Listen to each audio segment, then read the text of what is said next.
Looks like somebody's going top hat shopping coming up this week. Miami Heat put the New York Knicks on the brink as they take Game 4 of the Eastern Conference semifinals, winning in the Kaseya Center, going up 3-1 in the series.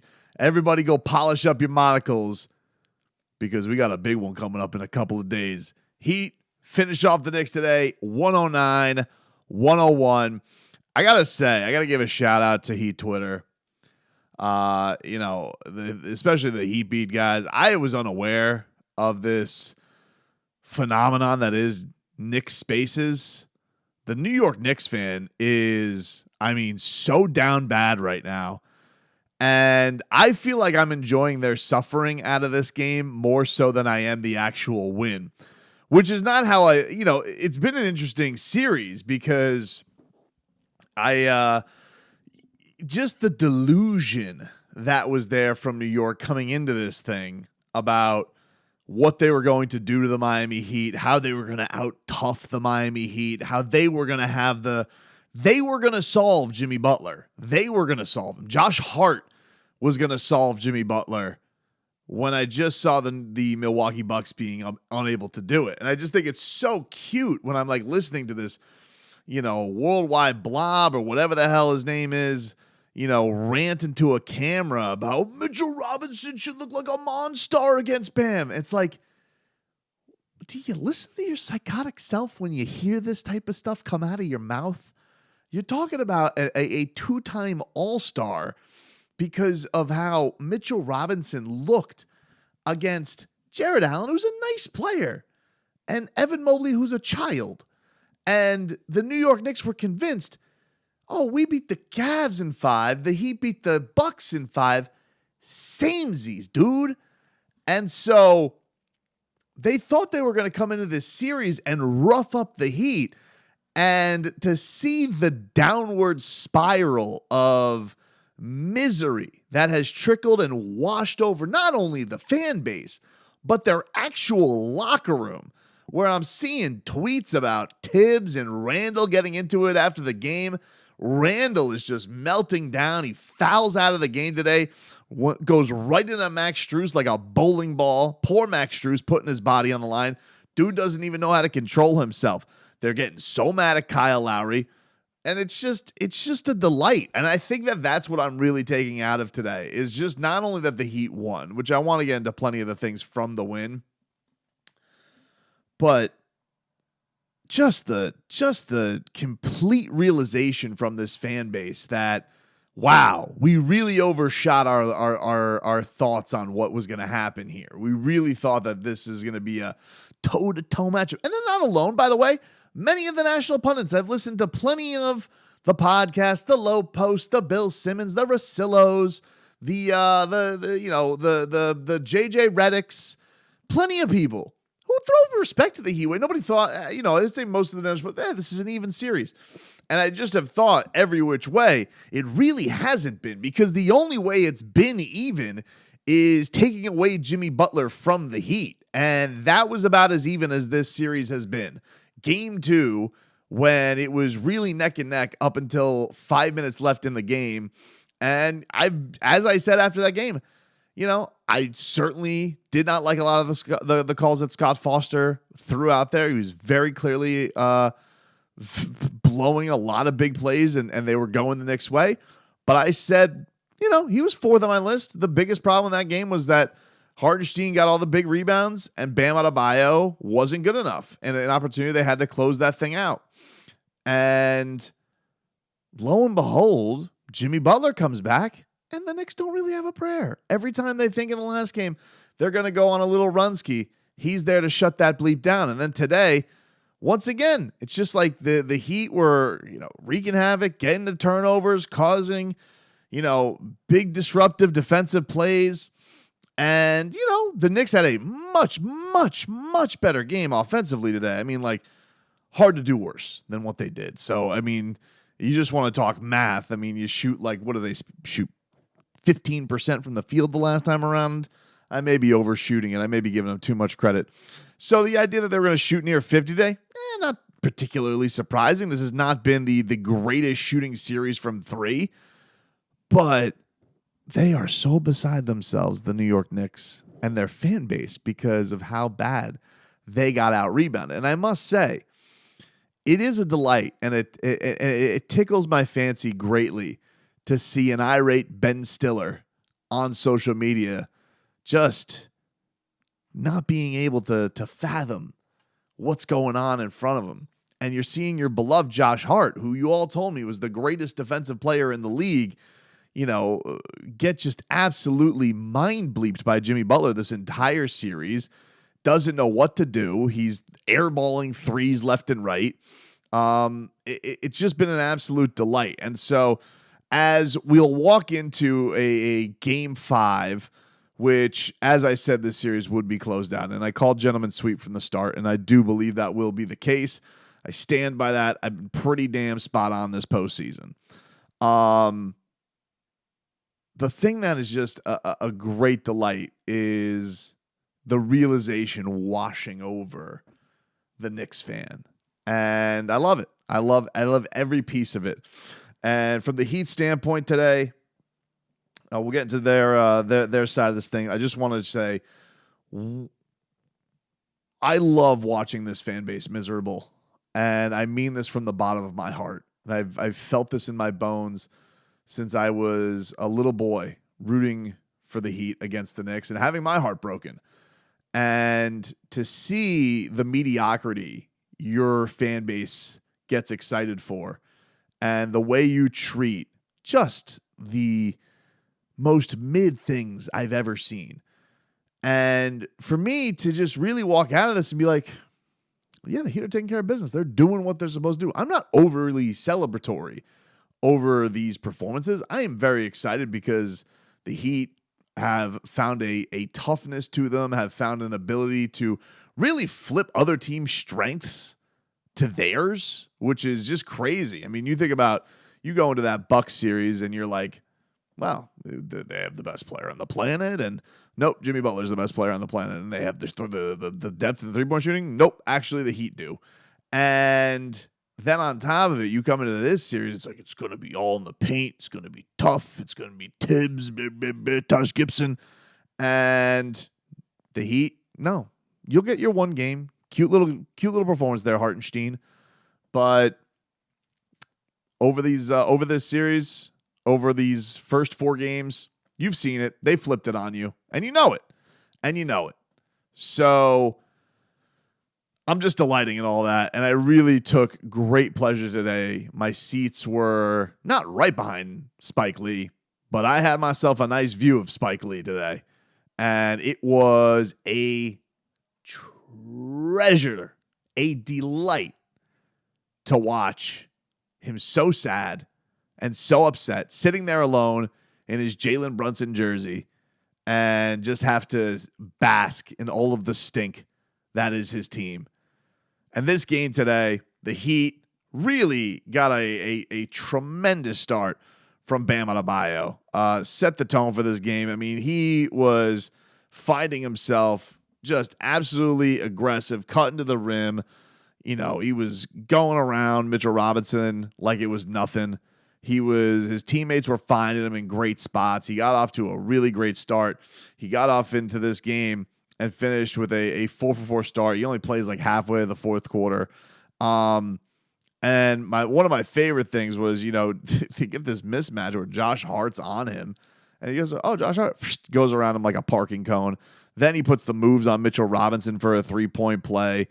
It was just, it really, I thought, was a huge relief to get a game like that from Bam, who has just been doing all the dirty work. And, he gave some voice to this today about, not caring about what people have to say about his game, because he only cares about what people in the locker room say. But let me tell you something, dude. This dude's a prideful guy. And God, I feel like the fan base can be, a bunch of ingrates when it comes to him, quite frankly. I really believe that. And I'm not saying like, he hasn't had moments in this postseason where he could be better. But I think the thing that I really, really respect about him is, Jimmy was out for that game too. I do think they had an opportunity to polish this thing off, and could have just been a sweep, not a gentleman's sweep. And he took the onus on that. And these last 2 games, he's just been tremendous. And he has cleared out everybody on the New York Knicks. Nobody has gotten close to playing with the energy that he's played with. It's trickled down on everybody today because the Heat were getting all of the loose balls, getting all the rebounds, getting all the second chance points. He's the catalyst for all that. And I just feel like, goddamn, that needs to be appreciated more. I mean, as Heat fans, you really should just appreciate what this guy brings to the table. I know, you guys want them all to go out there like KG and just drop fadeaways and, hit step back threes and all that stuff. But man, does he do a lot of important stuff for the Miami Heat. And on top of it, you can see when he has that kind of look in his eye and they are finding him in those cutting spots. I mean, he really has embarrassed Mitchell Robinson in this series. It has not been close. The New York Knicks probably thought this was going to be a showcase where he was going to, do even better than Brook Lopez did at certain spots. And quite frankly, that has not been the case. They had their nice little game. Hartenstein with his dirty moves and dirty tactics got his cute little 4 minutes of fame. And, that shove ski for the 4-point play, courtesy of Scott Foster, and Bam really hasn't looked back from that. He hasn't. He took that opportunity, and he just has been basically spending the rest of the time dunking on all the New York Knicks heads. So there's that. Also today, how about Jimmy Butler, who basically has been, scoring at will, doing anything he wants in these playoffs. Today, I thought it was great because I thought Jimmy Butler was just it was one of those cool vintage games of Jimmy Butler doing really everything. I don't think he had quite the lift, the polish on that jump shot today, but doesn't matter. The dude just wills it. Like if you miss a jump shot, he'll go get an offensive rebound and go put it in a better spot. He was setting up his teammates like crazy today. But my favorite play of the game, and I think everybody can agree on this, there were 2 plays that really stood out today for Miami. One of them was on defense. One of them was on offense. On defense, it was absolutely Jimmy Butler going up and blocking Quentin Grimes at the apex. That's not a Jimmy Butler thing. Jimmy Butler's not like, usually he's stripping guys. He's getting to passing lanes. He'll get a block on somebody out of the way. Meeting somebody at the rim, not something we've typically seen. In fact, Jimmy Butler described this today after the game as it was Bam-like. No, I got lucky. I normally don't block shots like that. I go for strips. But, got a piece of the ball. Very Bam-like, I will say that. Very Bam-like. Huge play. And then, not only that, off that, they got a 3-pointer from Gabe Vincent, who then after that got a big lob to Bam Adebayo. So really, I think in that second quarter, which was the biggest scoring discrepancy in the game, because you had each of the other quarters were decided by a point. That second quarter, Miami got New York by 7. And one of the things that's just been impressive about Miami, and talked a little bit about this with the last video about what the vets are bringing, but Kyle Lowry, dude, the way he is running that second unit is just so damn impressive. He is playing at such a high level. You just can see he's just got the Knicks completely flustered right now. He's a pain in their ass. And the numbers that he puts up today, 26 minutes, Kyle Lowry, 15 points. He's 4 of 6 from the field, 2 of 4 from downtown, 5 of 6 from the line, 5 rebounds, 4 assists, 1 steal. And it's like, it's crazy that you didn't have this last year from him, It's not just a matter of coming off the bench. It's an idea of like, you have a guy who was physically hampered last year, and look what he is bringing to the table. This was the vision for Miami of what they were going to get from Kyle Lowry. It's just crazy to think we were going from, fodder and rumors and all that stuff, and now we're here. And I think back to that trade deadline where Jimmy Butler was, like a sly, grin afterwards after he goes, Kyle Lowry, he ain't going nowhere. And kind of looks to the sky. Jimmy, this is a sport about competition, but also about friendship. What Kyle's going through right now, you know what it's like the night before trading deadline and all the rumors. As a friend to Kyle, as someone who's the godfather of your daughter, what's it like for you and being around Kyle in this emotional state until we get to 3 p.m. tomorrow? tell Kyle, you got to control what you can control. That's my guy, and I love him to death. I don't know what's going to happen, but, I love Kyle as an NBA player, as a human being. I want to play with Kyle, but so much is out of my control. And just like so much is out of his control, he could be my guy forever. I want him to be my teammate forever. And whatever happens, happens, but that's still going to be my dog. He ain't going nowhere. Because that's his guy, man. Godfather to his daughter, all that, close friends. This is, he's the reason that he's here. And, after the game today, Jimmy got to peacock about his guy, Kyle Lowry, a little bit. I think the world knows by now that I love that dude to death. But he's just he's a winner. He fits everything that we're about here. He's so unselfish. And, whatever you ask him to do, whether it's start or come off the bench, is going to be really, really effective because he's a champion and he's done it before and he knows what it takes to win. So we want him to keep being that, keep smiling and helping us win. Just a tremendous game all around. Tibbs is like, this guy's been different. I don't know what to do about Kyle Lowry. Maybe go back and get Taj Gibson. He doesn't know what to do, dude. It's a delight. It really is. And I think the thing that's just been impressive about this team is mostly that, look, you're talking about a situation where they are 7-2 in the postseason. And one of those, of course, one of those losses without Jimmy Butler. They've just they just I don't know. I don't know what to look at this and just wrap my head around how cool this is to see what this Heat team is doing and how they have gotten themselves one game away from going to another Eastern Conference Finals. And as been the point from Kevin Love and Kyle Lowry here, closeout games, very, very difficult. Team? Oh, it's the hardest game. It's the toughest game. We're going into a super hostile environment, but we got to go over there and think about finishing. That's all we can think about, and stay in the pace, stay in the games, keeping our head level, and there are going to be some runs, some crazy fans. It's going to be loud, but we're going to go over there and be focused and understand our game plan, what we want to do. Take us there. Lead us. This is the plan. We've been in a lot of fights, man, a lot of battles. Things have been close, but we know who to go to when the game is close. These two guys in the locker room right now with me. No, but we've been in fights. That is hilarious. See, this is why I can't do interviews with these guys. But we continue to fight. We feel like for 48 minutes we're a really tough team to play, and I think that's showing. Even when Jimmy was down for game 2, we felt like we fought away from home. And then we came home and did what we were supposed to do. We protected home, and now we have to go on the road in a very tough environment in Madison Square Garden for game 5. And, closeout games are guys that have been there before, like a lot of guys in this locker room, coaching staff, organization. Those are the hardest games. All that being said, I think Spo made a great point today when he was just saying, like, and look, this is head coaching competition. Why he's a little bit, off tilt, because this guy likes this. He likes figuring out problems. That's why he's one of the best to do it.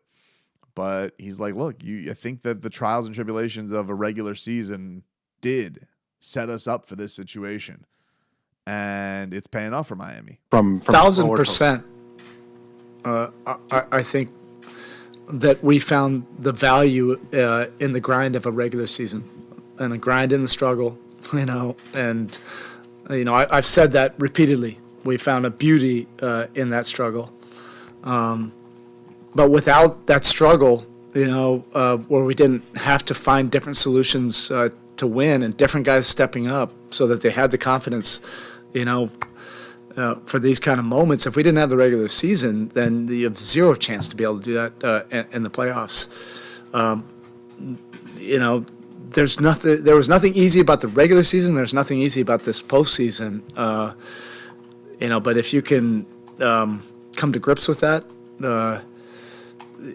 it can make you collectively stronger. But we have great respect for the competitive nature of the Knicks and what they're bringing every single game. it's great we're able to hold home court. But we know we have a task in New York. So yeah, man, that was a nice win today. Really has that Knicks team flusher. When Caleb Martin, because Knicks were making a little bit of a run. I thought they showed some guts today. They weren't backing down as easy. They just couldn't stop shooting themselves in the foot either. That was the big problem for them. But when Caleb Martin yammed it right on him, that was Goosey's galore, dude. I mean, the building was on fire. All those stupid blue jerseys that were there and their Tims, they got to step in very slowly because Tims are unnecessarily heavy, especially in this type of weather.